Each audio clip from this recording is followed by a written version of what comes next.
sejam bem-vindos à quarta edição do Prémio Floresta é Sustentabilidade. Que bom ver que já temos aqui uma sala mais composta. Muito bem, é uma iniciativa, como sabem, da Beyond, é em parceria com o Jornal de Negócios, o Correio da Manhã e que conta também com o apoio da PwC. Importa também lembrar que vamos transmitir esta conferência no Facebook e no site do Jornal de Negócios para todos aqueles que não podem estar hoje aqui fisicamente presentes. Bom, como sabem, os envolvidos, esta conferência tem como objetivo distinguir e premiar as melhores práticas florestais e reconhecer a importância da fileira florestal para Portugal e tem uma periodicidade bienal. Ao Prémio Floresta é Sustentabilidade poderão candidatar-se entidades públicas e privadas, designadamente empresas, organizações governamentais e não governamentais, autarquias, escolas, entre outros. Portanto, todos aqueles que desenvolvam a sua atividade em território nacional, em áreas que estão direta ou indiretamente relacionadas com as atividades florestais, a educação, a investigação e o associativismo. Muito bem, para fazermos, agora sim, de uma forma mais solene, aqui a abertura desta conferência, vou chamar ao palco, por favor, a Diana Ramos, diretora do Jornal de Negócios, para umas breves palavras, por favor.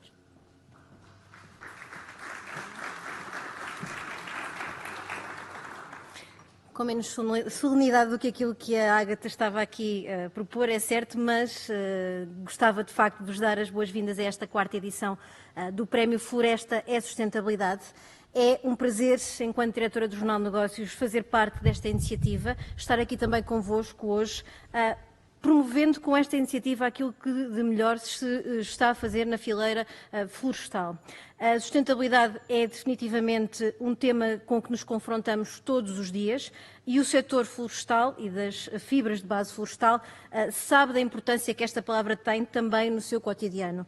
E falamos certamente de um setor tradicional, que muitas vezes é incompreendido por sucessivos agentes políticos e pela sociedade, mas que tem também um papel crucial na economia, mas não só, na circularidade e no equilíbrio ambiental.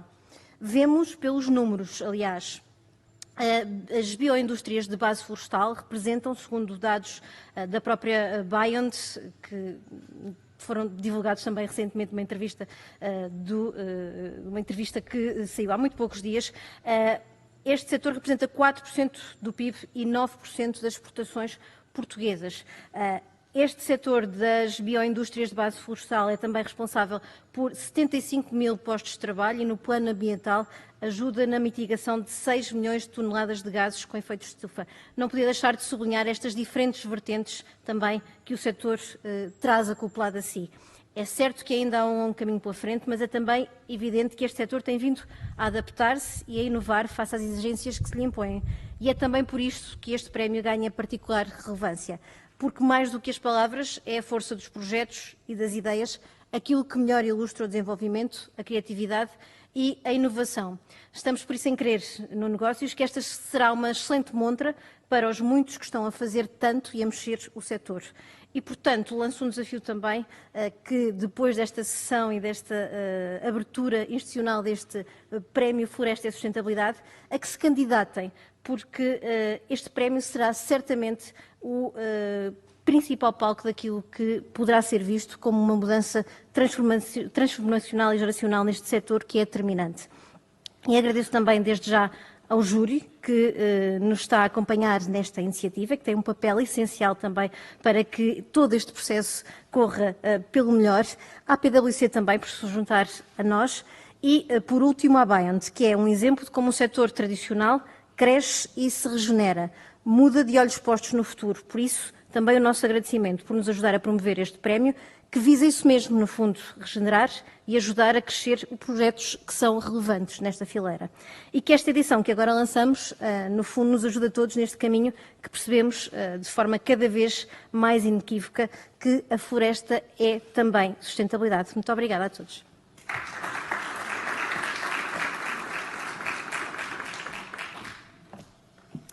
Muito bem, muito obrigada, Diana. Agora sim, vamos ficar a conhecer um bocadinho melhor o prémio e as suas categorias. E para isso chamo ao palco, por favor, Ana Cláudia Coelho, da Partners da PwC Portugal, para a área de sustentabilidade e alterações climáticas, por favor, para nos explicar melhor. Força.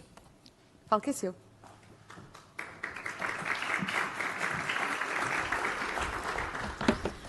Muito bem, boa tarde a todos. Mais uma vez aqui estamos, com muito gosto, na 4ª edição do Prémio Floresta é Sustentabilidade. Aqui, para os mais atentos, uma modificação face ao passado, em que chamávamos Prémio Floresta e Sustentabilidade. Este ano temos mesmo o Prémio Floresta é Sustentabilidade, muito adequado.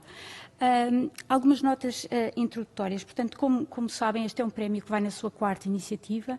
Pretendo, como já foi referido, destacar aqui o que são os projetos de referência em termos de floresta nas suas várias perspectivas, ou seja, na perspectiva de projetos com boas práticas do ponto de vista ambiental, do ponto de vista social e, claro, com bons resultados económicos, mas depois também garantir que há aqui o devido reconhecimento de projetos que têm como objetivo divulgar a floresta. E divulgar a floresta através de novas categorias, como vamos ver, e divulgar a floresta nos mais jovens. Isto reflete sobretudo na categoria que existe do prémio das escolas.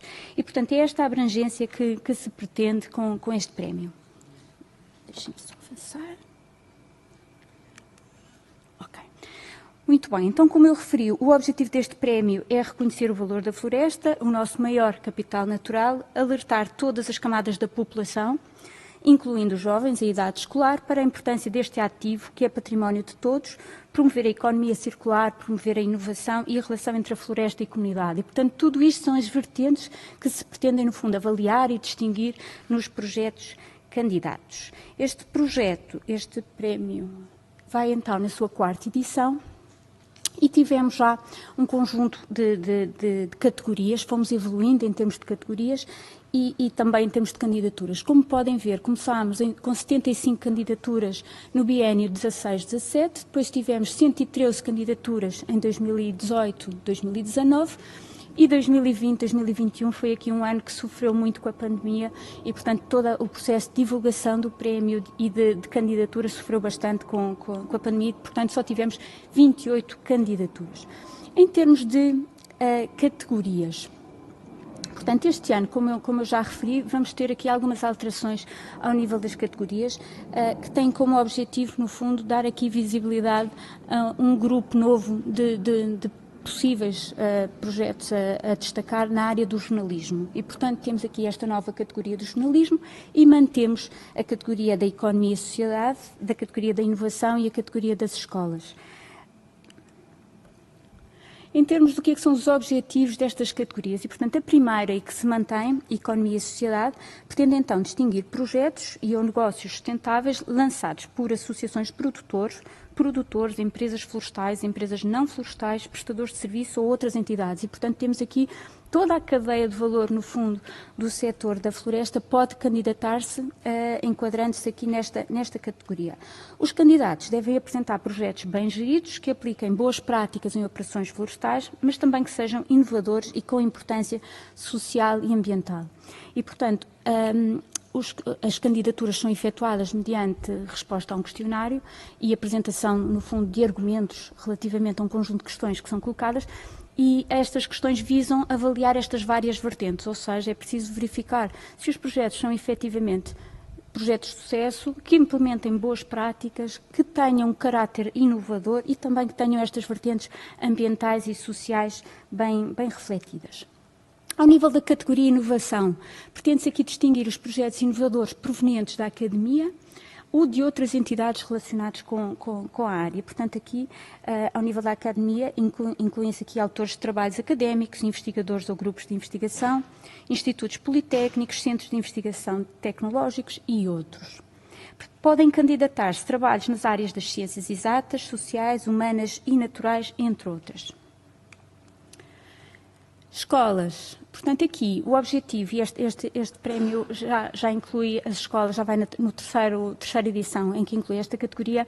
O objetivo aqui é, no fundo, sensibilizar os mais jovens, e aqui incluímos as turmas dos anos do 9º ao 12º ano de escolaridade, e o objetivo é efetivamente que estes alunos coordenados por docentes, apresentem projetos de divulgação da floresta.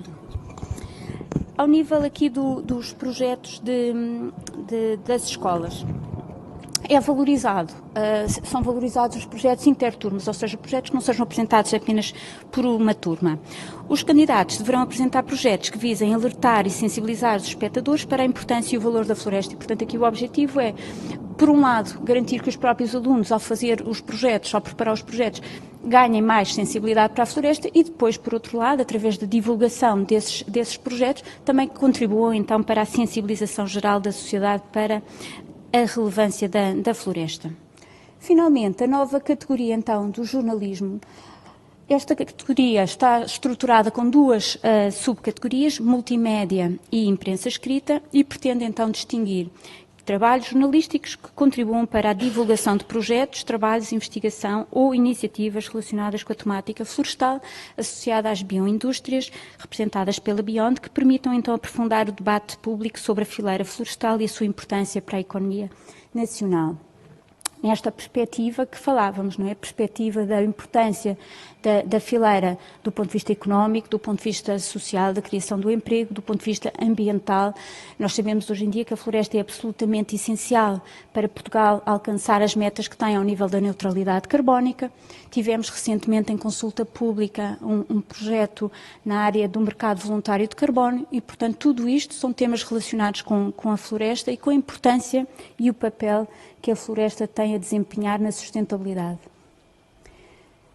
Relativamente ao que é o processo de candidatura, e aqui não há novidades, o processo decorre através de apresentação de candidaturas online e, portanto, as entidades, escolas, jornalistas, etc., que se pretendam candidatar têm então que fazer a sua inscrição num site, através de um questionário online, que é adaptado a cada uma das candidaturas e tem então uma data limite para a recepção das candidaturas de 30 de novembro. Em termos de avaliação, segue-se então depois o trabalho desenvolvido pela PwC. Após a submissão das candidaturas, a PwC avalia cada candidatura face aos critérios previamente definidos e faz então um relatório que procura apresentar ao júri o resultado dessa avaliação face a esses critérios e depois então entramos nesta fase de seleção e nomeação pelo júri dos vencedores de cada categoria, sendo obviamente aqui o júri absolutamente soberano e, portanto, o trabalho que a PwC faz é um trabalho, no fundo, de análise e de gestão, da informação, servindo depois para alimentar o processo de decisão pelo júri. Finalmente, aqui, destacar o site, onde podem preencher o formulário online, disponível então em www.premioflorestasustentabilidade.pt. Recordo que as candidaturas podem ser apresentadas até 30 de novembro e a atribuição dos prémios nas categorias definidas resultará então deste processo de avaliação e depois então essa avaliação é efetuada com base na informação apresentada nos formulários e depois então essa informação é partilhada para decisão pelo júri. Finalmente, e para concluir, o júri este ano é composto por destacadas personalidades, que eu vou passar a listar. Portanto, Presidente do Júri, Assunção Cristas. Depois temos Dinis de Abreu, Presidente do Clube Português de Imprensa. Carlos Pascoal Neto, Diretor-Geral do Raiz. Eduardo de Oliveira e Sousa, Presidente da CAP. Fernanda Ferreira Dias, Diretora-Geral da DGAI. Francisco Ferreira, Presidente da Zero. Hugo Almeida, Secretário-Geral da FENA Floresta. Jaime Braga, Vice-Presidente da FCT, João Bernardo, Diretor-Geral de Energia e Geologia, João Freire Gonçalves, Presidente da Direção do Centro Pinos, João Rui Ferreira, Presidente da Direção da APCOR, Joaquim Santos Silva, Membro da Direção da LPN, José Carlos Sousa, Diretor de Projetos Educativos da DGE e Margarida Tomé, em representação do ISA. E, portanto, como podem ver, temos aqui também um júri composto por elementos de referência relativamente às várias categorias em análise e inclui, portanto, aqui elementos da academia, elementos relacionados com a educação, elementos relacionados com o próprio setor e com a administração pública. E é isto que eu tinha para partilhar convosco e apelar mais uma vez às candidaturas e sem dúvida que estes prémios são uma excelente forma de dar visibilidade àquilo que se pretende que sejam cada vez mais boas iniciativas do setor. Muito obrigada.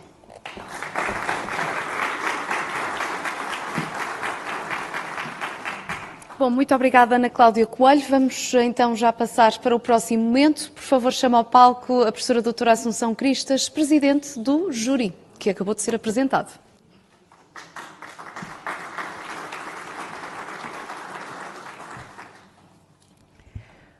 Muito boa tarde a todas e a todos. Queria cumprimentar-vos calorosamente, começar por cumprimentar a Beyond, a Associação das Indústrias de Base Florestal e todas as empresas suas associadas, nas pessoas do seu Presidente e nas pessoas do seu Diretor-Geral, Gonçalo Almeida Simões, que reconheço e conheço de longa data e é um gosto vê-lo agora nestas funções para as quais desejo o melhor trabalho. Cumprimentar também, naturalmente, quem se associa a este prémio, o Correio da Manhã, o Jornal de Negócios e a PricewaterhouseCoopers, que também nos explicou, pela voz da Ana Cláudia Coelho, a configuração do júri e também a configuração de todo este prémio. E, naturalmente, cumprimentar todos os elementos do júri, que muito me honram, com certeza, a dizer-vos que é uma alegria e uma grande honra poder suceder ao professor Daniel Bessa e poder estar com todos vós neste desafio tão interessante, com pessoas que conheço bem, de áreas tão diversas e tão complementares. Na verdade, este prémio, que hoje se chama E Bem, Floresta é Sustentabilidade e não apenas E-Sustentabilidade, procura dar visibilidade a categorias e realidades diversas, mas que às vezes, e que tem no centro uma mensagem que muitas vezes passa despercebida. Não nesta sala, todos nós aqui, creio que estamos bem convictos do valor e da importância da floresta, não só para o nosso país, mas também para o mundo, mas a verdade é que este dado, que é assente, parece-me bem assente em ciência, por vezes ainda é desconhecido e outras vezes ainda cabe revelar em toda a sua plenitude. A verdade, se há um setor, uma fileira, que é verdadeiramente sinónimo de sustentabilidade entre nós, essa é a fileira que aqui hoje nos reúne, é a fileira da floresta, das bioindústrias de base florestal, que em torno da floresta naturalmente se desenvolve, que cuida da floresta, que planta a floresta, que a gere de forma responsável e de forma sustentável. Ora, na nossa conversa cotidiana, nos nossos trabalhos, nós ouvimos permanentemente falar de sustentabilidade e vai transformando as nossas vidas. Posso-vos dizer que na minha vida, aqui como exemplo pessoal, pois transformou nos meus 2 chapéus. Na faculdade ensino agora também, não só, mas também uma cadeira que é Direito e Sustentabilidade. Aqui não Direito é Sustentabilidade, mas apesar de tudo não conseguimos essa identificação. E na Vieira de Almeida sou responsável pela plataforma de serviços integrados ESG, que é aqui o acrónimo Environmental, Social e Governance, que procura designar o lado regulatório da sustentabilidade. Mas basta ver como todo este mundo ainda está em desenvolvimento e não vos quero maçar com o direito, mas se olharmos para o direito, a cada mês há um novo regulamento, há uma nova diretiva, há mais alguma coisa a ser proposta ou para transposição. Ora, sustentabilidade quer dizer muitas coisas, mas já agora há uma definição que ficou assente no relatório Brundtland, em 87, pela mão das Nações Unidas, que diz que sustentabilidade tem a ver com a satisfação das necessidades do presente, sem comprometer a capacidade das gerações futuras de satisfazerem as suas próprias necessidades. E, portanto, é esta ideia muito clara de que os recursos são finitos, que devem ser usados de forma consciente, idealmente de forma circular, e isso é essencial para acautelar as necessidades futuras. A partir daqui, os 3 tripés da sustentabilidade, e também aqui também ficaram visíveis nos slides, a dimensão ambiental, a social e a económica, correspondem a um tripé que nós devemos considerar na sua globalidade, mas às vezes tem um equilíbrio difícil. Há setores para os quais o equilíbrio é mais difícil, para outros quase impossível, e esses são certamente aqueles que vão sendo descontinuados e substituídos, mas há outros para os quais é mais fácil. Eu não digo que é muito fácil ou não digo que facilmente é acautelado, mas com atenção, com cautela, com esforço, com dedicação, é perfeitamente atingível. E este setor florestal é indubitavelmente um dos setores onde mais naturalmente é atingível este equilíbrio entre os 3 pilares da sustentabilidade. Aliás, eu atrever-me a dizer, dada a dimensão e a expressão do setor em Portugal, que é o setor estrela da sustentabilidade entre nós. E desde logo, em virtude, olhando para a dimensão ambiental, em virtude da ocupação do solo em Portugal. 36% do nosso território cresceram essencialmente pela mão humana. Às vezes achamos que a floresta é de geração espontânea, alguma é, mas a maior parte não é. Foi preciso moldá-la com a ação humana que foi definindo ao longo da história muito do nosso território e muito da nossa identidade. Neste território convivem espécies muito diversas e podemos dizer que é um pulmão verde, extraordinariamente verde, que constitui um dos ecossistemas com maior riqueza biológica e, sem dúvida, o ecossistema terrestre de maior armazenamento de carbono. Não vos falo do mar, porque esse é toda uma outra dimensão e qualquer dia, se calhar, a Beyond também se dedica às florestas marinhas, mas em terra, sem dúvida, que estamos a falar do ecossistema com maior armazenamento de carbono. Ora, quando o mundo, com o Acordo de Paris, se compromete, por um lado, a reduzir emissões, por outro lado, a remover emissões para que possamos atingir a neutralidade climática, vale a pena lembrar que uma parte, não toda com certeza, mas uma boa parte da solução está nas florestas plantadas. E está, desde logo, nas espécies que mais ocupam o nosso território e que mais conseguem sequestrar carbono. E que de hoje para amanhã se derem lugar a materiais de longa duração de sequestro de carbono, pois teremos aqui um ciclo que se vai continuando. Ora, a floresta, se nós pensarmos, enfim, naquilo que hoje todos clamam, que é a necessidade de transformar o nosso modelo económico atual, ainda baseado em produtos de origem fóssil e por isso linear e por isso hostil para o clima, num modelo de economia circular, eu diria bioeconomia circular desejavelmente, neutra para o clima e positiva para a natureza, então nós sabemos que há aqui uma ainda maior oportunidade e papel para as florestas. Não só por causa do clima, não só por causa do carbono, mas porque os benefícios das florestas plantadas e geridas de forma sustentáveis são múltiplos. A produção de oxigênio, a promoção da biodiversidade, a proteção do solo, a regulação dos regimes hidrológicos torrenciais, a criação de paisagens que podemos desfrutar e cada vez mais esta dimensão do bem-estar físico, espiritual, mental, ligadas à paisagem, ligadas às florestas, são valores que nós temos de cuidar e de valorizar. Ora, olhando um bocadinho para o direito, já aqui a Ana Cláudia o referiu, temos neste momento um diploma em discussão, terminou a discussão, havemos de conhecer a versão final sobre mercados voluntários de carbono. Temos um regulamento europeu, não é totalmente coincidente, sobre a certificação da remoção de carbono. São figuras que eu penso que a prazo podem trazer oportunidades.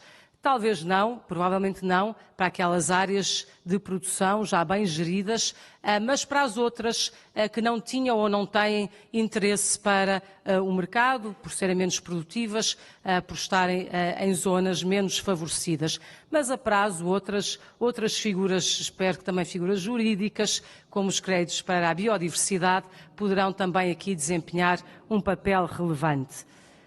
Se nós olharmos para a dimensão social, enfim, com todos os constrangimentos que conhecemos, ainda assim podemos afirmar com rigor que a floresta é talvez o grande garante de fixação da população em grande parte do nosso território e é também a principal fonte de rendimento de muitas pessoas. Quando potencia a fixação da população e da atividade em territórios mais desfavorecidos, a floresta contribui ao mesmo tempo para os proteger, para que esses territórios sejam mais seguros, desde logo no que diz respeito aos incêndios rurais. E sabemos como a floresta garante mais de 135 mil postos de trabalho em Portugal, é fonte atrativa de rendimento para mais de 400 mil proprietários, Eu atrevo-me a dizer que nesta parte, para estes proprietários, na sua maioria pequenos proprietários, a floresta é também parte da sua autonomia, parte da sua identidade social, parte daquilo que eles são e como se consideram no seu contexto social. E é em todas estas pessoas, pequenos proprietários, grandes proprietários, trabalhadores, diretos ou indiretos do setor florestal, que nós temos de pensar quando olhamos para a dimensão social da sustentabilidade, nomeadamente para as exigências de respeito de direitos humanos e direitos laborais de todos os envolvidos na cadeia de valor. Não estamos a pensar apenas no que diretamente trabalham naquele território, mas todos aqueles que de alguma maneira estão envolvidos e que são o garante das produções e da valorização dessas produções. Aqui sabemos que não há sustentabilidade sem a dimensão social e, por muito ambientalmente sustentável que certas operações sejam, se falharem a dimensão social, não podem ser considerados sustentáveis nem do ponto de vista jurídico. Aqui sabemos também, como os vários esquemas de certificação florestal já têm este cuidado, mas eu diria que é um cuidado para sublinhar e que será crescente. Quanto à parte económica, essa é mais fácil, certamente, pois estamos num setor também estrela do ponto de vista económico. Se à luz do paradigma atual, Portugal ainda se vê como um país de escassos recursos, pois eu acho que estamos a deixar esse paradigma com rapidez. Se olharmos para a descarbonização, para a circularidade da economia, então, se calhar, nós temos mais recursos que aqueles que imaginamos e podemos posicionar-nos também com a floresta de uma forma diferenciada. Já aqui foram referidos os valores que representam o cluster da pasta, do papel e do cartão, também o valor e o peso que tem nas nossas exportações, e eu também aqui sublinharia que talvez seja o setor com maior valor acrescentado nacional, fruto da elevada incorporação de recursos nacionais. Há outros setores económicos muito fortes, há outros mais exportadores, mas depois, quando se vai ver na base, o que é que está na base, também aí a base não é necessariamente nacional. Este é esmagadoramente nacional e mais não é, às vezes por dificuldade em conseguir ter mais produção. Ora, este é o retrato atual, mas eu recordo-me bem, neste local, não estava este calor, mas também estava um bom dia, neste local há uns meses, eu ouvia o Francisco Gomes da Silva, querido amigo, dar aqui assim o momento do nascimento da Beyond, que sucedeu à CELPA e que nasce exatamente para reforçar, se eu bem interpretei, para reforçar esta dimensão de sustentabilidade, para sublinhar como temos aqui, de facto, uma economia sustentável e de base natural.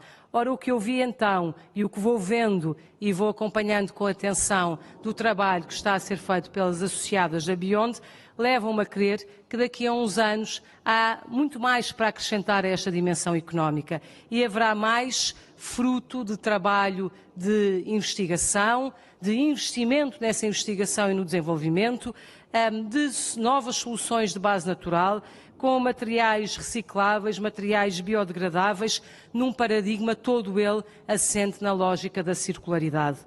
Ora, são essas soluções que me levam a crer que nós podemos ambicionar ter um planeta com melhor saúde e com, apesar de tudo, mais gente. Mais gente nós já sabemos que vai ter.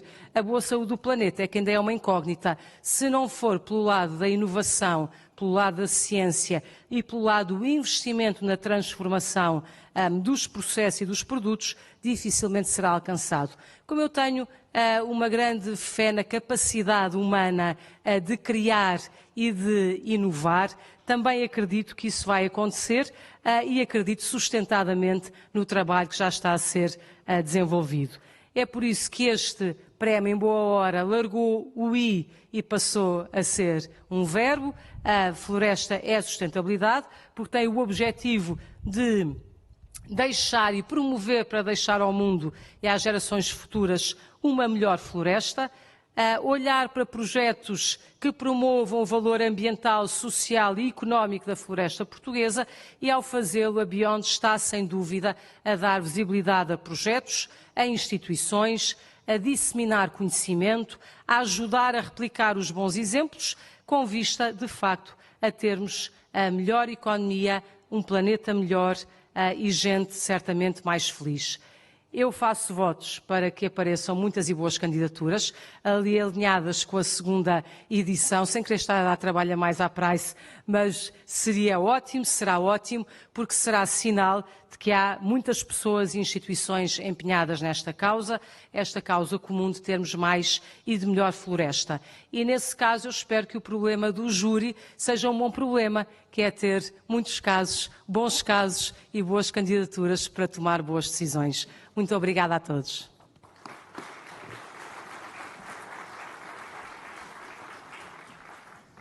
Muito obrigada.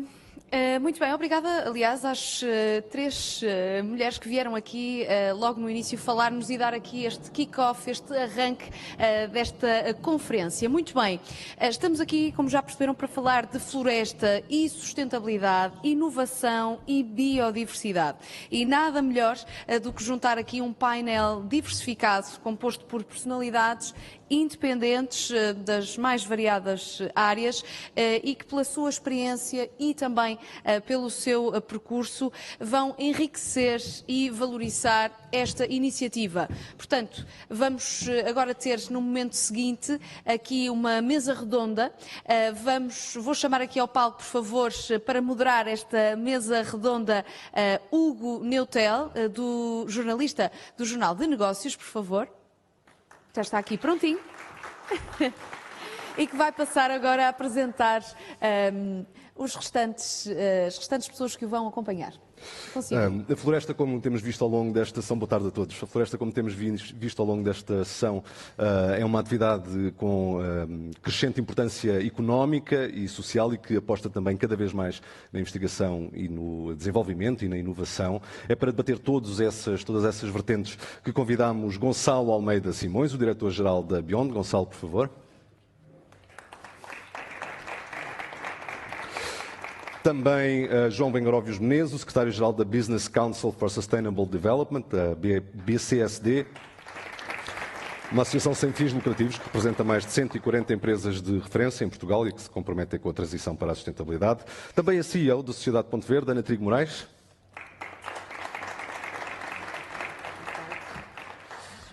Obrigado, Ana. E, finalmente, Miguel Gama, o CEO da Satisfiber. É uma spin-off que surge na sequência de uma investigação no Centro de Engenharia Biológica da Universidade do Minho em torno da produção e aplicação da celulose bacteriana. Agradeço a todos a vossa presença e o facto de terem aceitado o nosso convite para esta sessão de lançamento do Prémio Floresta é Sustentabilidade. No caso do Gonçalo, não é exatamente aceitar o convite, porque estamos juntos nisto, não é? E, portanto, começo por si pelo nome deste prémio. De que forma é que podemos afirmar que floresta é sustentabilidade, tendo em conta as vertentes ambiental, social e económica? Muito obrigado. Cumprimentar antes de mais todos. É a minha primeira experiência pública nestas novas funções, como diretor-geral da Beyond. Agradecer na pessoa da professora Assunção Cristas o facto de ter aceito este desafio para ser presidente do júri, que muito nos honra e que certamente dignificará este prémio. Já foram ditas coisas interessantes, eu se calhar comentava, porque temos sempre aquela trilogia do económico, social e ambiental. Talvez começar por o mais fácil e o mais empírico, que é o económico. A Diana Ramos já disse que é 4% do PIB, mas o que é isso, 4% do PIB? 4% do PIB é muito. E é muito porquê? Porque temos o exemplo que tantas vezes é dado, e não vou mencionar marcas nem nomes, mas numa indústria automóvel que está em Palmela e que representa 1% do PIB nacional, numa indústria de aviação que, aliás, é a nossa bandeira nacional e que vale 2% do PIB, e depois estas indústrias de base florestal que representam 4% do PIB e 9% das nossas exportações. Óbvio que qualquer setor económico produz externalidades positivas, externalidades negativas, e teremos que conviver sempre compatibilizando estes dois tipos de externalidades. Bom, do ponto de vista ambiental, só o sequestro de 6 milhões de toneladas de gases de efeito de estufa é qualquer coisa. E eu aqui chamava a atenção para o facto de termos a sorte de realmente o setor florestal e o setor agrícola serem os únicos dois setores da nossa economia que sequestram carbono. Todos os outros só emitem. E, portanto, é desde logo uma valência absolutamente essencial. Diz-nos o Green Deal, depois diz-nos o roteiro para a neutralidade carbónica, que temos que reduzir as nossas emissões em 90% até 2050 e que temos que as compensar 10% por via da floresta e dos solos. E, portanto, isto é, digamos, uma vocação que é natural para o setor, mas também uma vocação por inerência regulamentar, porque nos estão a incentivar, espero eu, e não a obrigar a fazer algo. E, portanto, esta dicotomia entre o incentivo e a obrigação é, desde logo, muito importante. E já regressaremos a essa dicotomia mais à frente, mas continue. Muito bem. Em relação ao eucalipto, para darmos o exemplo, em termos de sequestro de carbono, estamos a falar de 15 a 30 toneladas de sequestros de CO2 por hectare e por ano. Portanto, é uma espécie realmente, por ser de crescimento rápido, vamos assumir isso com toda a naturalidade, mas que sequestra bastante carbono. Estamos num setor verticalizado e, portanto, muitos associados da Beyond que aqui estão não estão só a jusante na parte da indústria, estão também a montante na parte da floresta. O prémio é Floresta é Sustentabilidade e, por isso mesmo, conseguem, de uma forma muito verticalizada, controlar aquilo que estão a fazer. E, portanto, na parte da floresta são sequestradores de carbono, na parte da indústria estão a produzir bens de consumo imediato recicláveis e agora, muito interessante também, na parte da produção de energia, estão a utilizar subprodutos da floresta e subprodutos da indústria para produzir energia. Por último, do ponto de vista social, o mais fácil, tal como disse a Assunção, é pegar naquele grande número dos 135 mil postos de trabalho, diretos e indiretos, mas eu chamava aqui a atenção para dimensões também muito importantes ligadas a esta temática, que é, se olharmos para as estatísticas do Eurostat e do INE, vemos que, tendencialmente, nos últimos 10 anos, em termos de índice salarial, só já há um setor à frente das florestas e da agricultura, que é a indústria. Serviços e comércio já ficaram para trás. O que é que isto quer dizer? Que é um setor cada vez melhor pago, não no trabalho indiferenciado, mas no trabalho especializado. E porquê? Porque está cada vez mais ligado às novas tecnologias. Dizer também que, por ser um setor que está geograficamente implantado naquelas regiões do país que interessam um pouco à maior parte das indústrias, porque são as zonas interiores e as zonas que precisam de maior desenvolvimento económico e social, quer pela sua ação direta, quer pela sua ação indireta, provocam aqui um efeito de dinamização da economia local. Portanto, empregabilidade, mas também aparecimento de prestadores de serviço. O que é que isso quer dizer? Quer dizer que é um setor que potencia aquilo que tem sido um chavão no nosso país, que é a tal coesão social. E, por último, gestão territorial, porque se estamos a gerir florestas, estamos a assegurar realmente que há aqui uma preocupação de gestão territorial, de prevenção de incêndios e de proteção de bens e pessoas. Para terminar, Prémio Floresta e Sustentabilidade, 4ª edição, passou a ser Prémio Floresta é Sustentabilidade. Tem precisamente a ver com com estes dois conceitos que não se opõem. Ou seja, muitas vezes a sociedade civil discute a floresta como floresta de produção versus floresta de conservação.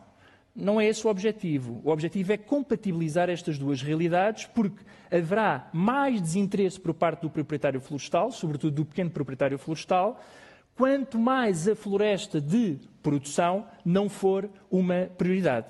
E, portanto, este prémio é precisamente para tentar que haja um círculo virtuoso nesta trilogia, em que, por um lado, queremos que haja uma sociedade esclarecida, por outro lado, boa decisão política, e para isso é preciso evidência científica. Daí estas categorias de prémios, que resolvemos aumentar este ano, precisamente para dar o contributo por parte do setor e termos a certeza que estamos no caminho certo. Bem, João, em primeiro lugar, espero ter dito bem o seu nome, não tinha bem a certeza, mas ia perguntar-lhe o seguinte, o Gonçalo já aqui mencionou que esta é uma fileira muito verticalizada. Até que ponto é que isso constitui uma mais-valia? Olá, boa tarde, agradeço a presença, o convite para aqui estar, com muito gosto. Bom, eu vou tentar, se calhar, começar por uma resposta um bocadinho mais horizontal, e sempre curta e procurando não ser redundante com o que foi dito, e depois então talvez entrar em aspectos mais técnicos, eventualmente. Dizer o seguinte, do ponto de vista do BCSD Portugal, a floresta de facto é decisiva, e não vou mesmo ser redundante com o que já foi dito, para nós transitarmos para um modelo de bioeconomia circular. Temos uma economia demasiado linear, com demasiado desperdício da construção à moda, ao setor energético. A floresta é fundamental, os biomateriais na construção, as biofibras na moda, inclusive as biorresinas, a biomassa no setor energético e, portanto, não há bioeconomia circular, paradigma sem o qual não será sustentável qualquer crescimento de população ou qualquer ganho de bem-estar material da população que já habita o planeta. Sabemos isso, e muito no curto prazo. Um ponto. Do ponto de vista ambiental, sabemos também que não há, sem as florestas, não há o cumprimento daqueles objetivos que temos globais, europeus, nacionais, por exemplo, os Objetivos de Desenvolvimento Sustentável das Nações Unidas, que tem o Horizonte 2030, o Pacto Ecológico Europeu, o Acordo de Paris sobre o Clima. Não há o cumprimento destas metas, destes objetivos, sem nós termos as florestas a dar um contributo importante. E depois, sabendo isso, e também sabendo a sua importância para a coesão social, para a coesão territorial, enfim, tudo isso, sabendo isso, no BCSD Portugal temos trabalhado também cada vez mais a importância das florestas ao nível do indivíduo. Não há, e também temos cada vez menos dúvidas sobre isso, não tínhamos a veleidade de que será possível atingirmos com sucesso tais compromissos internacionais, por exemplo, os Objetivos de Desenvolvimento Sustentável, os SDGs, assim denominados em inglês, sem nós trabalharmos também nos IDGs, nos Inner Development Goals. Os SDGs são 17, os Inner Development Goals são 5. Eu vou só contar uma história sobre isto muito curta. E tem a ver com a relação de cada um consigo próprio, sei o que não tem depois uma relação justa e empática com o mundo e com os outros. E não se mobiliza, obviamente, com a devida incentivo e motivação para o cumprimento de objetivos coletivos, de caráter mais político ou administrativo.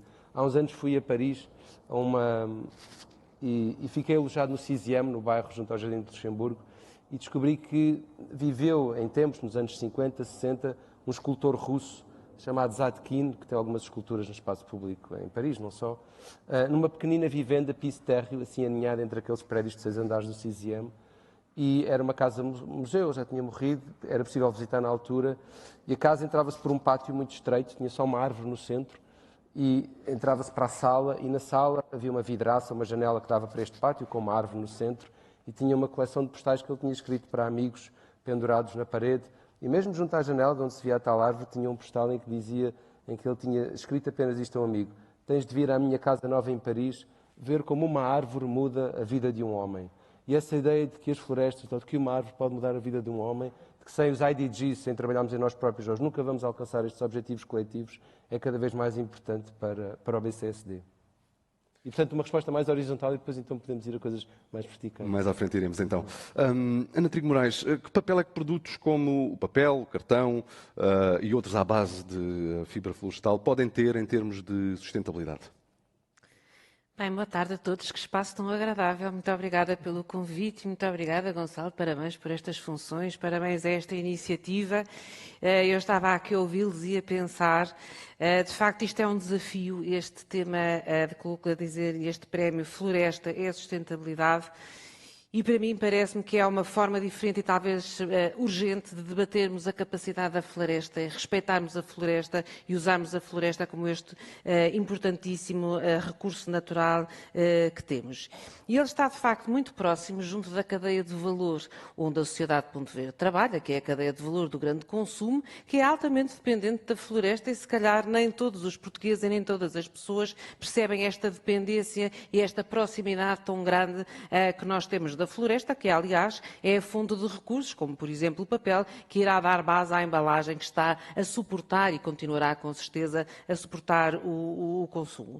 E isso levanta-nos aqui temas muito importantes e que têm a ver com a preservação do nosso capital natural, da biodiversidade e, sobretudo, este tema que eu às vezes acho que está um pouco estafado da economia circular, mas que não deixa de ser uma realidade, que é a capacidade de nós termos de diminuir a extração dos recursos naturais através nomeadamente dos processos de reciclagem e, novamente, através daquilo que é os recicláveis de papel e de outros materiais que precisamos de aumentar e incrementar, porque não só estamos a aumentar a capacidade, então, de estar a circularizar os recursos, de termos matérias-primas secundárias que estão, obviamente, a poupar os recursos naturais, mas também estamos não só a poupar os recursos, como estamos a potenciar aquilo que, no caso, é o papel da floresta noutros setores, como, por exemplo, e como já referiu o Gonçalo, naquilo que tem a ver com o grande tema do carbono, que eu estou muito convencida que vai ser uma das grandes discussões. Ela já está a ser, mas é uma das grandes discussões, porque, na verdade, nós temos um mundo que, neste momento, andamos todos muito aflitos com as matérias-primas, mas nós vamos ter um grande problema, sobretudo com os roteiros para a neutralidade carbónica, como é que o mundo vai compensar o carbono que emite, porque a atividade que nós temos não é, de facto, neutra do ponto de vista do impacto carbónico. E no nosso setor, que trabalhamos da reciclagem das embalagens, onde gostava de dizer, no papel em Portugal nós até temos capacidade de recolher os recicláveis e, portanto, a perda dos recicláveis que não se vão tornar outra vez matéria-prima não é relevante. Nós estamos com cerca de 80% de reciclagem do papel, cartão, embalagem que utilizamos. Mas é muito interessante porque a ambição ela é crescente e tem que ser cada vez maior. E não por acaso, eu hoje tive uma discussão interessantíssima com a minha equipa técnica interna, onde nós estávamos a discutir um aspecto que é até que ponto aquele papel que vem de florestas certificadas vai dar origem ou um incentivo para que as empresas passem a usar esse papel e aí ser mais economicamente eficiente utilizarem este recurso, porque vem de uma floresta tratada. E este era o meu último aspecto desta intervenção, que é esta necessidade de nós tornarmos as florestas cada vez mais sustentáveis. Elas precisam não só de ser usadas como recursos essenciais, mas também elas precisam de ser tratadas. A Assunção há pouco referiu que elas não nascem só, não acontecem por acaso, elas são objeto de estudo, planificação, de orientação para as necessidades e para a preservação desta bioeconomia e este último conceito. Às vezes tenho um bocadinho medo do excesso de conceito, porque ele torna-se um bocadinho de chavão e depois não cabe nada lá dentro, mas a verdade é que quando eu uso este conceito da bioeconomia, o que eu realmente quero dizer é que nós queremos que olhar para os modelos económicos e de criação de valor, considerando também este aspecto da floresta e da biodiversidade. E, portanto, nós, na Sociedade Ponto Verde, não nos encaminhamos só de reciclar embalagens do grande consumo, olhamos para toda a fileira, toda a cadeia de valor e a floresta precisa mesmo de ser cada vez mais sustentável para que tudo seja sustentável na cadeia. Bem, Miguel, eu tentei nesta introdução descrever de forma muito breve a Cetis Fiber, mas começava por pedir-lhe para nos falar um pouco da vossa atividade e, sobretudo, de aplicações práticas da celulose bacteriana possíveis em vários contextos ou setores. Sim. Bom, muito boa tarde. Eu queria começar por agradecer a generosidade de convidarem uma startup, porque já temos 10 anos de atividade, mas, na verdade, somos uma spin-off a trabalhar muito na esfera da Universidade do Minho. Portanto, agradeço muito a oportunidade de falar um bocadinho da nossa missão e daquilo que temos vindo a fazer ao longo destes 10 anos. A nossa atividade de investigação está relacionada há muito mais tempo com a celulose bacteriana. Achamos que há um potencial grande económico por explorar e, por isso, decidimos assumir um pouco esse desafio e avaliarmos nós próprios o potencial em várias áreas de atividade. Portanto, a Satisfiber tem essa missão, o desenvolvimento de propriedade intelectual, a prestação de serviços e investigação nesta área. E também, aliás, esse começou por ser a nossa ambição maior quando começamos a nossa atividade, talvez um bocadinho desmedida, mas que assumimos com prazer, e tem sido, de facto, muito gratificante para nós. Também a avaliação da viabilidade económica da produção industrial e portanto, enfim, analisamos e temos plano de negócios preparado para quem quiser analisar uma oportunidade de negócios, exercício que, aliás, estamos a fazer com algumas empresas. Enfim, acreditamos que no futuro haverá, de facto, muitos mais produtos de celulose bacteriana no mercado. De facto, é um pouco exótico no nosso espaço ocidental, a celulose bacteriana, embora se encontre nos espaços comerciais, pontualmente, nas secções, normalmente, de produtos que vêm de lugares remotos, encontram-se celulose bacteriana, concretamente para fins alimentares, misturada com frutos. É uma sobremesa, portanto, é um produto comestível. É produzido essencialmente, como já disse, na Ásia, nas Filipinas, na Indonésia, enfim, nessa região. Muito apreciado no Japão. Portanto, é um produto comestível. Tem uma textura semelhante à lula, à uva, algo desse género. Portanto, praticamente não tem sabor, mas, portanto, podemos conferir-lhe o sabor que quisermos, enfim, adicionando frutas ou algo semelhante. É um negócio relativamente modesto e essa celulose é produzida de forma mais ou menos artesanal, digamos assim, não é uma biotecnologia muito sofisticada. Depois existem também as máscaras faciais, que provavelmente também se encontram aqui nos spas e, portanto, locais de tratamentos de peles, etc. Essencialmente, neste caso, produzida na China. Portanto, esses são os produtos mais tradicionais. Entretanto, existem já na Europa e nos Estados Unidos empresas que produzem celulose bacteriana em biomedicina, para aplicações em biomedicina. Há várias empresas na Polónia e na Alemanha que produzem membranas de celulose para tratamento de feridas. É um excelente dressing para feridas. Tem realmente resultados ótimos e está disponível para a utilização clínica. Depois a Johnson & Johnson, utilizando, aliás, o produto de uma empresa polaca que produz celulose bacteriana, grau médico, tem dispositivos implantáveis em humanos, concretamente um substituto da dura mater, portanto uma membrana que está em contacto com o cérebro, o que revela a excelente biocompatibilidade, e penso que há nessa área da biomedicina muitas oportunidades. Dizer só que o que é, afinal de contas, a celulose bacteriana, diferentemente da celulose vegetal, onde a celulose vem misturada com lignina, com hemiceluloses, com vários outros polímeros, e de uma forma muito, muito íntima. Eles estão misturados de forma que é difícil desconstruir totalmente e obter celulose pura. No caso da celulose bacteriana, temos fibras morfologicamente distintas da celulose vegetal, são fibras muito longas, com elevadíssima área superficial, de modo que dão origem a um hidrogel, um belíssimo material pelo qual nos apaixonamos. Eu acho que ao fim de 20 anos a trabalhar com celulose bacteriana é mesmo amor, estamos mesmo uma relação muito boa. Obrigado. Já continuamos a falar um pouco dessa vertente da investigação e de desenvolvimento e dos produtos, às vezes surpreendentes e fascinantes, que a floresta pode oferecer. Mas, Gonçalo, continuava agora consigo para lhe perguntar como é que este setor pode contribuir para o objetivo da descarbonização. Sim, e antes de responder à sua pergunta, eu acho que é realmente um privilégio e é essa a motivação que nos levou a convidar estes stakeholders, porque isto vai ter que ser uma relação de parceria.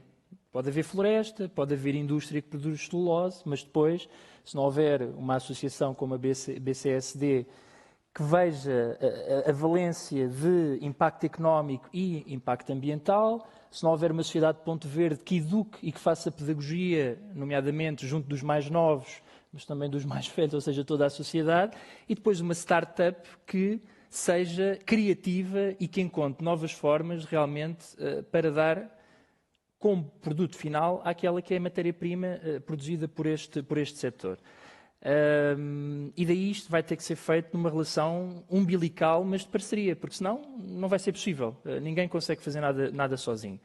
Bom, em relação à descarbonização, o que é floresta em Portugal? Números redondos, são 3 milhões de hectares e é 36% do nosso território.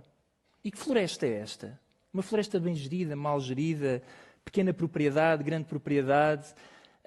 E este é o busilis da questão, é perceber que floresta é esta, porque, nomeadamente, temos aquela tendência, nós e eu pessoalmente, como urbano, porque assumo que sou um urbano, com algum conhecimento no agroalimentar e agora no setor florestal, mas nós muitas vezes tendemos a ir para um turismo rural e a queremos ver um mosaico de paisagem. Isso talvez não seja o ideal, porque há uma comunidade que está ligada àquela paisagem, há uma economia local que gravita em torno daquela paisagem e há uma responsabilidade social ali. Portanto, se calhar não é exatamente o que nós queremos ver, é o que nós queremos ver, mais uma adaptação daquilo que é a realidade local.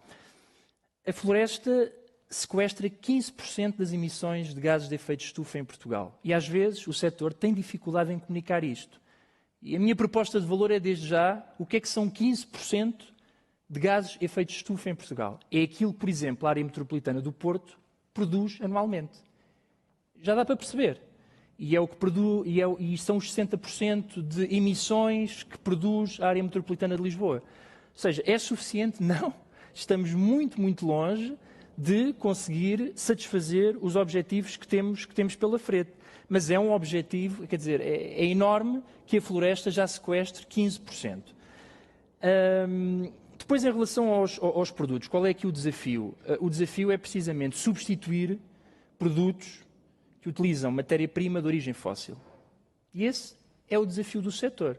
É precisamente conseguir esse desidrato. Na questão da biomassa, que abordei há pouco, ela é muito interessante porque nos permitiu, por exemplo, o ano passado, sermos mais independentes daquelas origens que agora conhecemos como sendo algo perigosas, para não referir nomes, mas o país que invadiu a Ucrânia, e que, ou mesmo do Médio Oriente, e que há muitos anos, há muitas décadas, estamos dependentes dessas origens de energia e que temos que nos autonomizar cada vez mais. As centrais de biomassa são uma possibilidade realmente de lá chegarmos. O que é que eu identifico aqui como perigo? É precisamente, quer dizer, a descarbonização não é um sonho. Pode vir a ser uma realidade, mas convém não esquecer que Portugal se antecipou e quis ser o melhor aluno na altura dos Acordos de Paris, na altura do Green Deal na União Europeia, assumiu isso. E é uma enorme responsabilidade. E, portanto, se Portugal não conseguir, vai ter dano reputacional com isso. E Portugal somos nós, é o país, é a nação, são todos os setores da economia que materializam a palavra Portugal. E, portanto, corremos um risco. Ou rapidamente nos pomos a caminho, e já vai sendo muito revelador que estamos a acumular atraso, atrás de atraso, porque, aliás, há aqui algum receio político relativamente a algumas medidas que deviam ser tomadas, e, portanto, temos que o fazer rapidamente. Só para terminar, a importância, a Isabel referiu, e a Sociedade Ponte Verde é isso, tem muito a ver com reciclagem. É muito importante que se produza bem e que se recicle bem. Não vale a pena estarmos aqui a inventar uma indústria que é ótima a produzir produtos ou a produzir bens de consumo, mas depois que não haja mais a montante uma boa rede de reciclagem. E por isso temos que trabalhar, foi dito aqui que 80% do papel que se produz em Portugal é reciclado, não será embalagem, não será assim um número tão animador com certeza para os outros produtos fora o papel. E, portanto, temos ainda um longo caminho a percorrer para que consigamos atingir as metas da descarbonização, que são um objetivo do país, mas eu diria um objetivo pessoal de todos nós, como cidadãos, e que temos uma responsabilidade. Isso dá-me a deixa para perguntar à Ana, afinal, se Portugal está ou não a reciclar bem?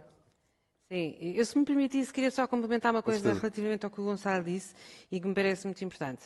Esta ideia de trabalharmos em cadeia de valor e trabalharmos uma espécie de fileiras, ela é fundamental. Por exemplo, a Sociedade Ponte Verde não só tem a responsabilidade de, por exemplo, sensibilizar os consumidores, os cidadãos, para a boa prática da reciclagem, como tem também, no centro da sua estratégia de inovação do funcionamento do setor, trabalhar a montante. E trabalhar a montante quer dizer que a opção de escolha do melhor material para a embalagem, se é, como eu disse há pouco, se é certificado, se não é certificado, se é compatível, depois ajusando no pós-consumo com o processo de reciclagem, é fundamental para todos termos um ganho e termos uma cadeia de valor que funcione em interligação e em interoperabilidade, porque quanto melhor for o resultado final constrói-se a partir da forma como estamos a extrair, por exemplo, a matéria-prima da floresta, ou como estamos a poupar a floresta, porque construímos uma solução que vai poupar a matéria-prima da floresta. E respondendo concretamente à sua pergunta, gostava de lhe dizer que nós todos produzimos muitos resíduos, não é? Na nossa existência. No consumo, nas embalagens, que é a responsabilidade da Sociedade Ponto Verde, nós temos cumprido as metas da reciclagem, com exceção do material de vidro-embalagem.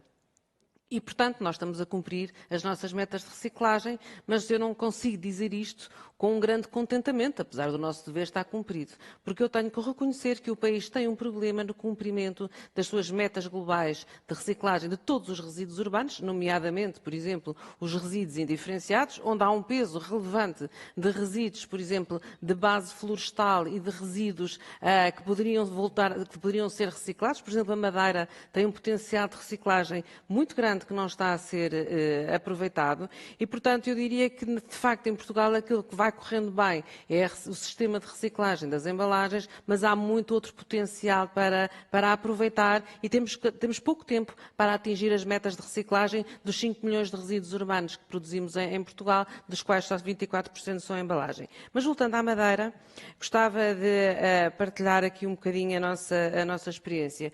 Nós não temos muita madeira nas embalagens. Há pouco, há nas caixas de vinho, há nas caixinhas de fruta, há alguma...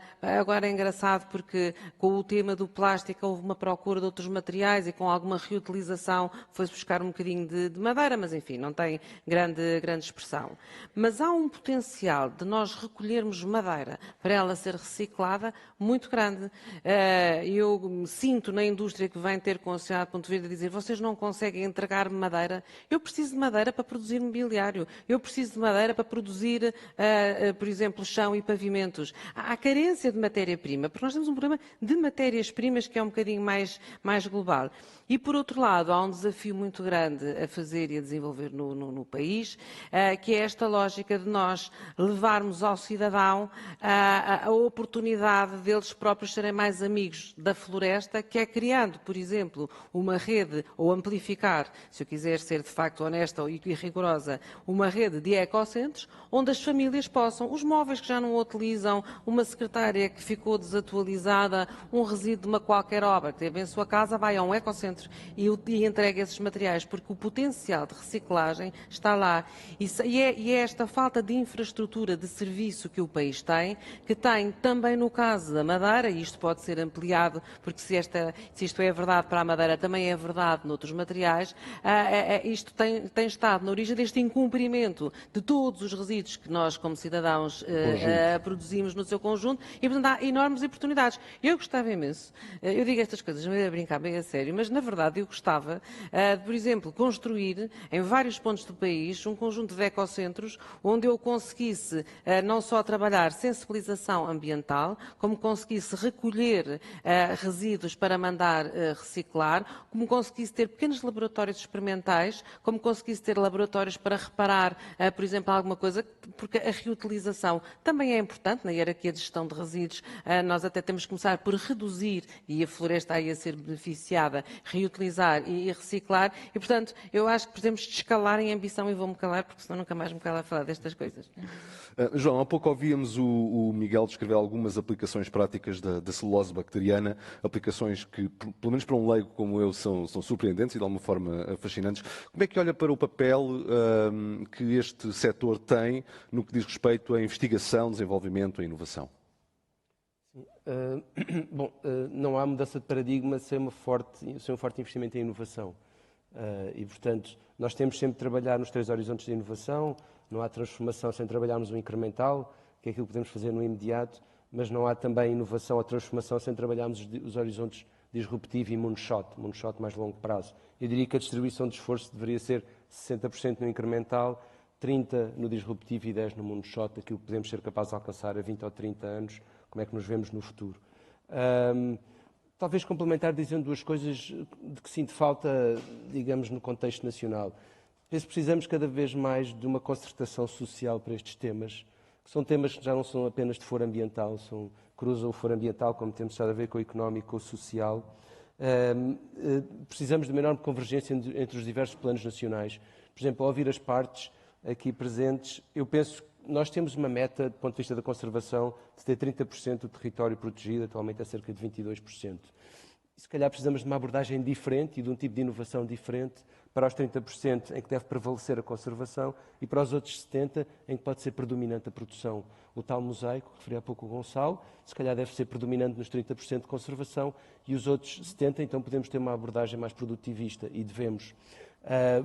A floresta, já agora dar uma nota, em 2017 deu um contributo negativo para a descarbonização do país, negativo, ou seja, emitiu mais carbono do que capturou. Porquê? Por causa dos fogos. E, portanto, a floresta, se mal gerida, pode ter um efeito negativo naquilo que são os tais objetivos de descarbonização do país. E, por isso, talvez como digamos, mensagem final, esta ideia de que nós precisamos da convergência dos diversos planos económicos, sociais, ambientais, e muitos estão muito separados. A descarbonização, obviamente, não é um objetivo único e isolado, a biodiversidade é outra, a proteção de 30% das áreas, e isso só se consegue com concertação. E depois temos que abordar os dois planos da conservação económica com a inovação. E uma inovação seja de caráter mais de conservação. Por exemplo, quando nós vamos à Costa Rica e olhamos para as florestas da Costa Rica, aí há um modelo de desenvolvimento económico assente na conservação. Mas depois os outros 70% podem ter modelos mais produtivistas, digamos assim, abordagens mais produtivistas. Agora, em que é que isto se pode tornar, o que é que isto pode ser? Precisa, como disse, de inovação e precisa de concertação. Miguel, na sua opinião, e estando numa empresa que está indiretamente ligada ao setor, qual é o grau de importância que a aposta que este setor faz na investigação, no desenvolvimento, qual é o grau de importância que pode ter na criação de oportunidades para outros negócios, como é o caso da Cetus Fiber? Bom, eu penso, e fazendo aqui acho que o foco deste prémio é realmente muito importante. A floresta é sustentabilidade. Eu penso que é muito importante que esta meta seja bem sucedida. Penso que precisamos todos que essa meta seja bem sucedida, porque são vários os desafios que se colocam. O desafio das florestas na ótica da sustentabilidade e como sequestrador de carbono. A floresta já é uma fonte de matéria-prima muito diversificada. Temos o papel, temos o mobiliário, a construção, o têxtil. Existem outros produtos que surgem com a necessidade de outros produtos que podem encontrar na floresta a sua origem. Isso já é uma realidade na área têxtil.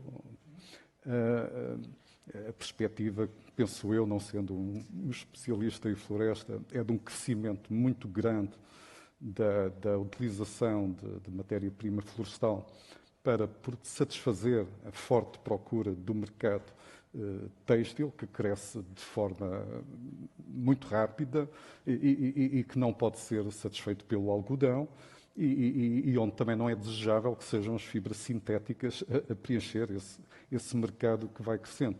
Portanto, é importante que a floresta possa contribuir para isso, mas também na área das embalagens e das embalagens de plástico, por exemplo, seria muito desejável que a floresta também aí pudesse satisfazer a necessidade de embalagens sustentáveis e que não se acumulem na natureza, como acontece atualmente.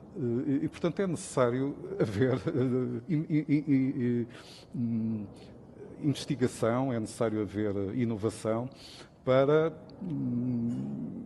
satisfazer este desafio exigente de ter cada vez mais floresta, simultaneamente tem também de satisfazer uma procura, uma pressão também cada vez maior. E, portanto, enfim, esperemos que haja sabedoria e capacidade técnica para, enfim, para que seja possível encontrar na floresta soluções para vários problemas que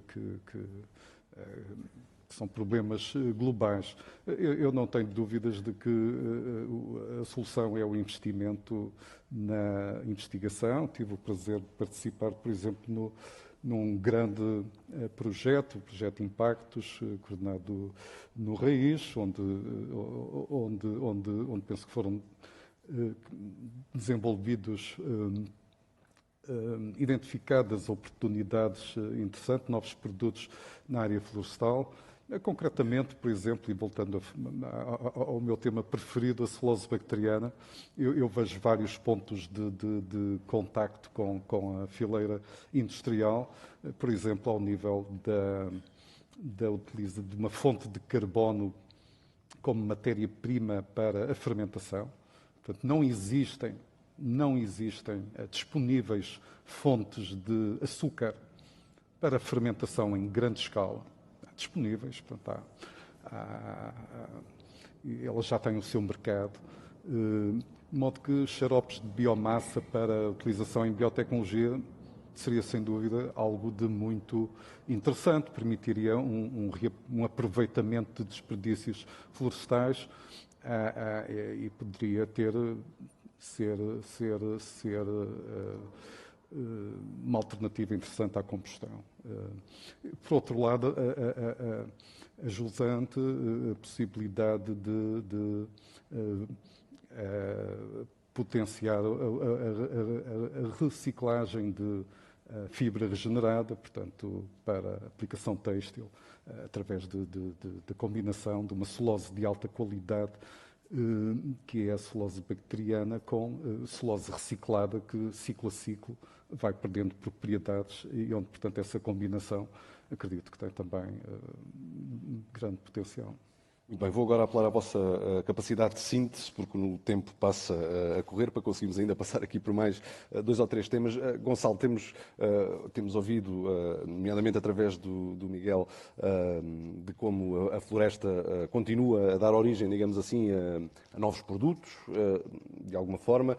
O que lhe pergunto é se já vimos o fim desse caminho ou será que ainda há muito mais caminho a percorrer no que diz respeito à investigação, a aplicações que a floresta pode originar e que nós estejamos neste momento ainda a usar. Não, eu diria, há todo um mundo descoberto, aliás, basta ouvir o Miguel para a pessoa ficar impactada com todo o tipo de produtos que pode sair da floresta ou das indústrias ligadas à floresta. Eu diria que há um grupo de produtos que já tem a sua cota de mercado, e que são o papel, a pasta de papel, o cartão, o tissue, e portanto as nossas associadas que aqui estão, a Navigator, a Altria, a DS Smith e a Renova, têm trabalhado nesse segmento.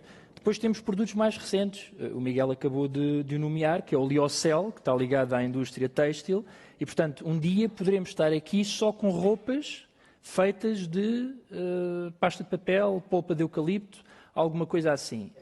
Isso seria interessante, porque também vamos sabendo, à medida que vamos lendo na imprensa e com as notícias que nos vão chegando, que ainda há um grande caminho a percorrer em termos de fibras utilizadas na indústria têxtil. Pois o Miguel falou também nas embalagens sustentáveis relacionadas com a alimentação. Portanto, também aí há um longo caminho a percorrer. Há trabalho de investigação feito nessa área. Já se esteve mais longe, porque agora o que falta basicamente é encontrar a fórmula para impermeabilizar essas embalagens, para que não seja um produto híbrido e para que depois seja mais fácil reciclar, para que tenhamos digamos, a confiança de quando estamos a depositar alguma coisa no ecoponto do cartão ou do papel, que é só papel e cartão e que ali não estão não sei quantas outras substâncias incluídas. E depois há todo um apaixonante universo de coisas que estão neste momento ou já patenteadas ou a ser patenteadas e que ainda estão um bocadinho no segredo dos deuses, mas que eu diria, quer dizer, imaginarmos um carro que basicamente pode não vir a ter plástico, mesmo naquilo que há uns anos pensávamos não ser possível, nomeadamente tudo o que está junto à parte elétrica, uma bateria feita de pasta de papel, é assim qualquer coisa que há uns anos era impensável. E, portanto, aí a indústria automóvel também tem realmente um papel a desempenhar e de parceria com este setor. O que é que preocupa o setor? É a matéria-prima para podermos caminhar nessa direção. E o que é que se pode fazer em relação a esse problema?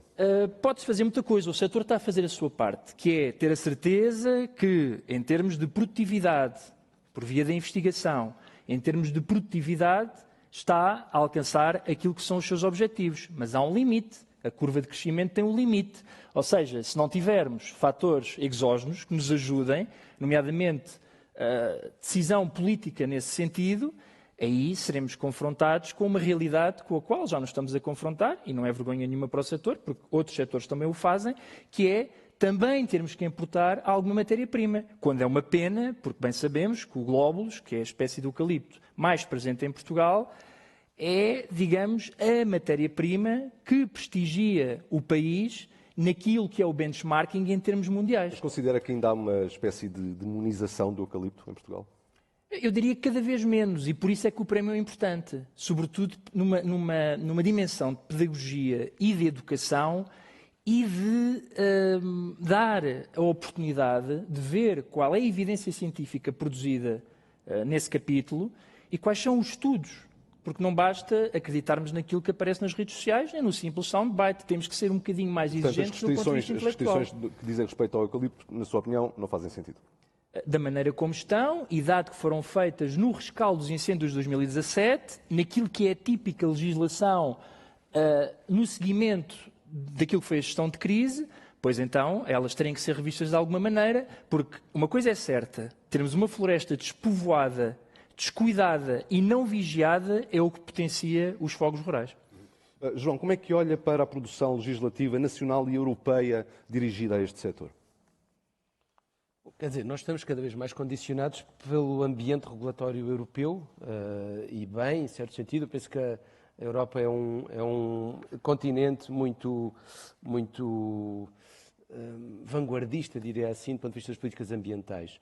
Agora, muitas vezes tropeçamos em aspectos práticos que não facilitam a adoração de diretivas ou diretrizes mais ambiciosas. Por exemplo, como é que nós ainda não temos um cadastro nacional? É tão difícil gerir floresta quando não temos ainda uma noção do que é público, do que é privado, sobretudo no interior do país. Há muitas zonas ainda de grande ambiguidade ou de grande nuvem e de grande incógnita sobre o que pertence a quem, e assim é muito difícil gerir. Por exemplo, outro exemplo onde eu acho que nós temos mesmo que fazer progressos é na política fiscal, e aqui podemos voltar a tentar ser o bom aluno europeu, ou o bom aluno para o mundo, o caso de estudo para o mundo. Temos que caminhar no sentido tax what you burn, not what you earn, porque sem isso não seremos capazes de atingir estes objetivos de curto prazo que temos relacionados com o ambiente. Portanto, há aqui, digamos, a lei do clima vem impor um ritmo. Eu penso que nós ainda não temos noção, sobretudo ao nível das autarquias, e ainda não temos noção do ritmo que ela vem impor. Portanto, há aqui e para concluir, quer dizer, custa muito como cidadão, digamos, constatar que a política vive cada vez mais do imediato, na bolha da realidade imediata, por diversas razões, não importa agora, porque nós não vamos nunca ser capazes... Eu vou só dizer isto muito rapidamente. Há em tempos conheci um astronauta americano que foi numa missão Apollo nos anos 70 à órbita lunar. Ele tem agora 90 e tal anos e no regresso à Terra, anos 70, ele teve aquela epifania ao ver a Terra suspensa, aquele ponto luminoso no universo. E a epifania dele, que muitas vezes é o síndrome dos astronautas, foi o planeta precisa de um plano estratégico a 250 anos. Depois consagrou a vida dele toda, depois de ser astronauta, a tentar construir através das Nações Unidas esse plano, essa visão comum. Eu não sei se é 250 anos, mas nós precisamos de governar o mundo, o país, a Europa, a 50, a 100 anos, e será muito difícil governar para as futuras gerações. O Japão até já tem o Ministério das Futuras Gerações, não é? Será muito difícil gerir para as futuras gerações se nós andarmos reféns desta bolha do cotidiano, mediática do cotidiano,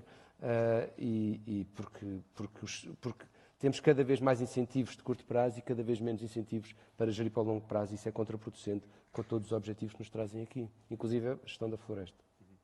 Ana, quando falamos de reciclagem, de comunicação da reciclagem dirigida à população em geral, estamos ao mesmo tempo a falar de literacia ambiental. Sim. Como é que estamos nesse aspecto? Eu entendo, em primeiro lugar, que a cidadania ambiental é uma atitude que nós precisamos sempre de incentivar, esclarecer e, portanto, apesar da Sociedade Ponto Verde existir, enfim, há 26, vai fazer 27 anos, é um trabalho que eu considero que nunca está esgotado e tem que estar a ser permanentemente reinventado e atualizado, até porque os públicos vão se renovando, as gerações vão crescendo, as linguagens são novas e o trabalho da sensibilização ambiental tem sempre que continuar. Eu poderia dizer-lhe sempre que nós olhamos para os nossos resultados e vemos que mais de 70% dos portugueses reciclam as suas embalagens, ou poderia dizer-lhe de uma outra forma, que é há 30% dos portugueses que ainda não estão a reciclar as embalagens, o que quer dizer que o nosso trabalho ainda tem muito que fazer. Mas queria também reforçar que nós fizemos um alargamento daquilo que é a sensibilização que julgamos que é necessário fazer e, mais uma vez, alinhada com o que me parece ser também o espírito desta iniciativa e deste prémio, e que é, não basta sensibilizar o cidadão, o chamado B2C, nós temos que sensibilizar também a indústria e o B2B e na parte do business e do negócio, porque vai ser cada vez mais relevante, até por causa daquilo que já referimos aqui algumas vezes, nós estamos inseridos e ao abrigo daquilo que é a política europeia, enfim, Green Deal, pactos ecológicos. Aliás, eu às vezes até costumo dizer, a legislação europeia dá-nos tantas dores de cabeça e tanto trabalho, mas ainda assim algumas coisas vão correndo bem porque tivemos aqui um alinhamento de integração no espaço europeu. Mas, à parte deste comentário, eu quero dizer que nós temos que investir cada vez mais a montante, temos que investir na indústria, na nova maneira de fazer negócios, porque no final do dia é aí que precisamos muito da investigação e da inovação. Nós vamos trabalhar muito atrás a cadeia de valor e isso não são ações de sensibilização, isso são investimentos fortes de trazer ciência, trazer os parceiros e, mais uma vez, organizarmos todos em abordagens colaborativas e integradoras para podermos construir o resultado nos vários nós e nos vários pontos dessa cadeia de valor, e até porque nós vamos ter que nos preparar para o que vai acontecer agora.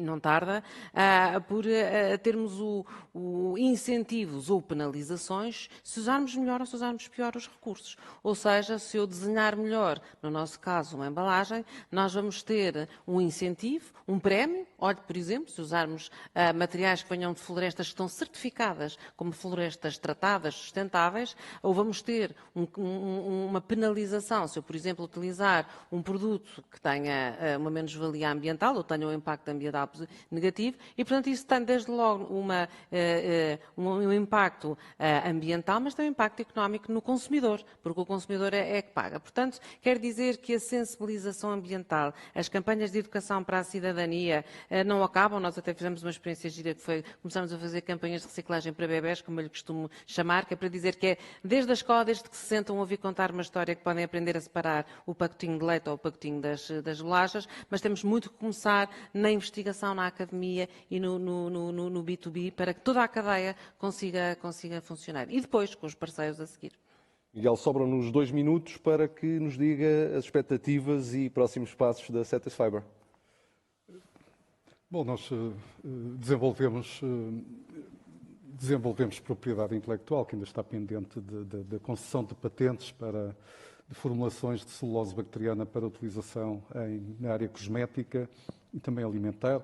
Esse foi outro desafio que tivemos, o de tentar validar a utilização da celulose bacteriana na Europa. Há 3 anos que estamos em diálogo com a Agência Europeia para a Segurança Alimentar, sem conseguir essa concessão, apesar da celulose bacteriana ser consumida por humanos do outro lado do planeta, mas existem realmente uma série de exigências, a meu ver, um pouco burocráticas e que escapam um bocadinho ao bom senso. Neste particular, acho muito bem que as agências reguladoras tenham o maior dos cuidados com os consumidores, mas neste caso, francamente, parece-me não fazer sentido. Bom, e neste momento estamos em contacto com várias empresas nacionais, mas também internacionais, que estão muito atentas às oportunidades em torno da celulose bacteriana e temos vindo a trabalhar com algumas dessas empresas, temos prestado serviços de desenvolvimento para essas empresas e, portanto, enfim, é continuar a ser resiliente. Relativamente, se me permite, só relativamente à contribuição da investigação, que realmente parece-me que é decisiva. Aqui há uns meses atrás falaram de uma universidade norte-americana, na Califórnia, que estava a fazer um investimento de €1 bilhão numa escola de sustentabilidade. Portanto, é difícil trabalhar, competir ao nível de desenvolvimento quando outros grupos têm investimentos de tal forma importantes e por essa razão vão liderando o desenvolvimento de novas tecnologias. Mas eu olho também para o caso de Israel, que é o país que produz mais patentes per capita, e acho que isso depende certamente dos investimentos. Penso que temos em Portugal uma comunidade científica bem preparada. Talvez precisamos de enfrentar, de ser autoexigentes, de definir objetivos de longo prazo, porque trabalhamos com objetivos de 3 anos, um pouco naquela bolha de resolução de problemas de curto prazo.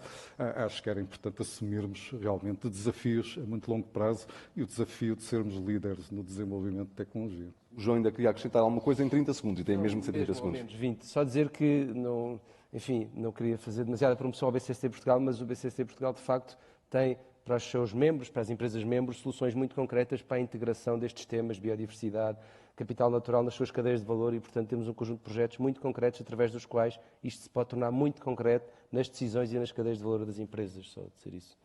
Muito bem, João, Miguel, Ana e Gonçalo, muito obrigado a todos. Este debate termina agora.